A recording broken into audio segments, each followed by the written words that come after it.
Assalamualaikum warahmatullahi wabarakatuh, sahabat muslimah. Dalam episode kali ini kita ulas tentang tren pergerakan rupiah butuh solusi syariah. Pada beberapa waktu lalu viral di platform X bahwa ada kesalahan mesin pencarian data salah satu aplikasi pada saat menjelaskan tentang berapakah nilai tukar rupiah terhadap dolar. Meskipun kemudian diralat ada kesalahan dalam penyajian datanya, namun yang penting kita cermati pada hakikatnya memang sebetulnya ada persoalan besar dalam sistem mata uang negeri ini, karena kalau kita lihat tren pergerakan rupiah dari waktu ke waktu, dari tahun ke tahun, bahkan dari satu pemerintahan ke pemerintahan lain, nilainya senantiasa melemah. Mulai dari masa Soeharto yang berakhir dengan terjadinya krisis finansial, moneter, ekonomi, bahkan berujung krisis politik, sampai dengan hari ini tren rupiah tidak cenderung menguat, tetapi malah semakin melemah jika diposisikan dalam sistem mata uang moneter internasional. Nah, kita akan ulas secara singkat apa penyebab dari semua ini, apa dampaknya, dan bagaimana Islam melihat menyelesaikan tentang problem mata uang ini.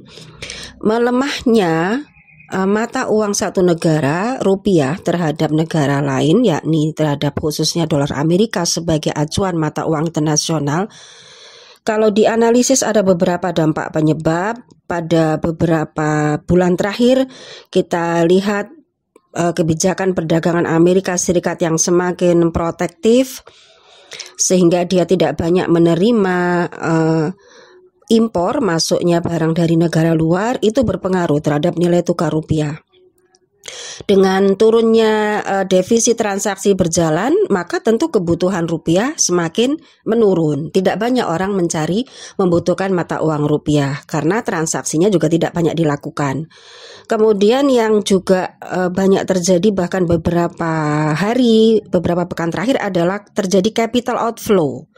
Terjadi aliran dana asing yang keluar dari Republik Indonesia selama tahun 2025 bahkan ya. Itu juga mengakibatkan kebutuhan terhadap mata uang rupiah semakin sedikit karena banyak dana asing yang ditarik dari negeri ini. Kemudian yang juga sudah bisa kita analisis sebelumnya pada waktu kebakaran Las Vegas adalah California adalah kenaikan tingkat suku bunga pasti akan terjadi. Seiring dengan upaya Amerika memperbaiki keadaan, maka dia akan menerbitkan mata uang, jumlah uang beredarnya ya untuk menyediakan dana segar bagi pembangunan kembali kawasan yang mengalami kebakaran hebat, dan itu tentu dampaknya akan mengakibatkan turunnya, anjloknya mata uang negara lain. Dan yang terpukul sekali adalah yang nilai tukarnya sangat lemah, dan Indonesia adalah salah satunya. Nah, apa kemudian dampak lanjutan kalau terjadi pelemahan nilai tukar rupiah? Karena Indonesia itu sangat tergantung dalam kebutuhan pangannya, kebutuhan pokoknya terhadap impor, maka pada saat turun nilai rupiah itu melemah dibandingkan dengan mata uang internasional, berarti dia harus membeli dalam jumlah yang lebih banyak. Jumlah yang sama dibeli dengan uang lebih banyak, hanya karena nilai mata uangnya yang menurun dibandingkan dengan negara luar. Dan ini tentu kita lihat yang paling terpukul adalah masyarakat menengah ke bawah, karena di tengah gelombang PHK yang banyak terjadi, pangan yang harganya semakin mahal, sementara kita lihat daya beli masyarakat semakin melemah. Nah, sekarang dampak dari melemahnya mata uang itu, maka barang yang tersedia di pasar karena itu bahan bakunya atau bahan pokoknya tadi diberi dari negara luar, diimpor, maka tentu akan dijual dengan harga yang juga lebih tinggi karena dampak melemahnya mata uang rupiah tadi. Nah, jadi lagi-lagi yang kita lihat tentu yang paling sulit adalah masyarakat menengah ke bawah, dampak dari tekanan rupiah terhadap dolar Amerika. Nah, bagaimana solusi Islam terhadap hal ini? Maka setidaknya kita bisa melihat dalam 3 aspek yang dampak negeri ini tidak menjalankan syariah Islam dalam sistem bernegara, dalam perekonomiannya, sehingga terjadilah situasi ini. Yang pertama adalah kita lihat sistem mata uang dalam Islam yang sebetulnya dalam banyak hadis disebutkan ketika terjadi pertukaran antara dinar dengan dinar, dirham dengan dirham, maka Rasul katakan harus tunai dan biadin, dan juga jumlahnya tidak boleh ada selisih, kontan dan tidak boleh ada selisih.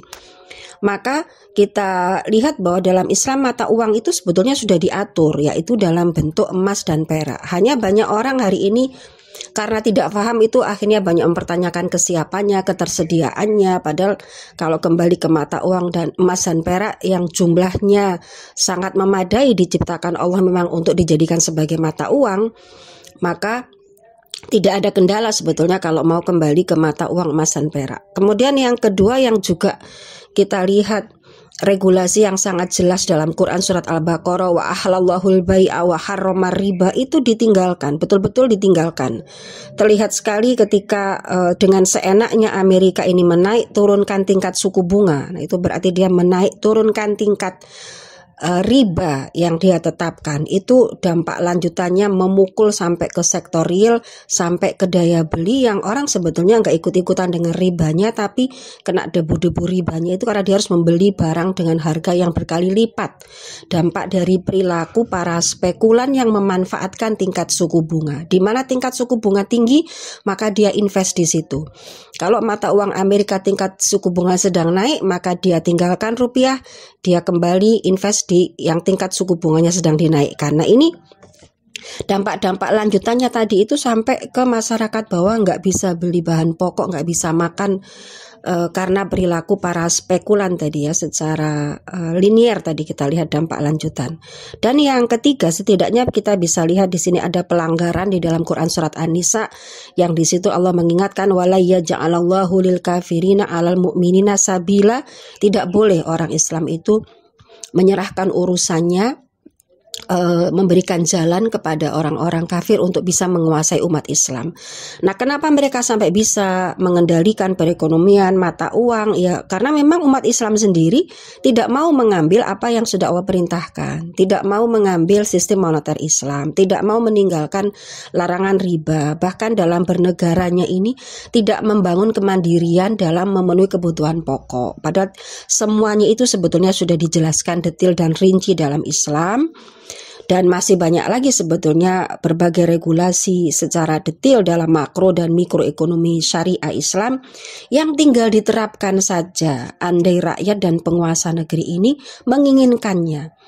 Maka sangat benarlah apa yang telah Allah firmankan bahwa akan nampak zuharul fasadu fil barri wal bahri bima kasabat aydin nas. Akan nampak kerusakan di bumi, di darat karena ulah tangan-tangan manusia yang tidak mau berhukum dengan apa yang Allah turunkan secara sempurna dan menyeluruh dalam berbagai aspek, mulai dari perekonomian bernegara sampai bentuk sistem bernegaranya pun sudah Allah contohkan, sudah Allah berikan regulasi dicontohkan oleh Rasulullah dalam sistem bernegara Islam yang dilanjutkan dalam sistem pemerintahan khilafah Islam yang di situ para khalifah senantiasa memberlakukan hukum Allah secara sempurna, secara menyeluruh dalam berbagai aspeknya. Wallahu a'lam bishawab. Assalamualaikum warahmatullahi wabarakatuh.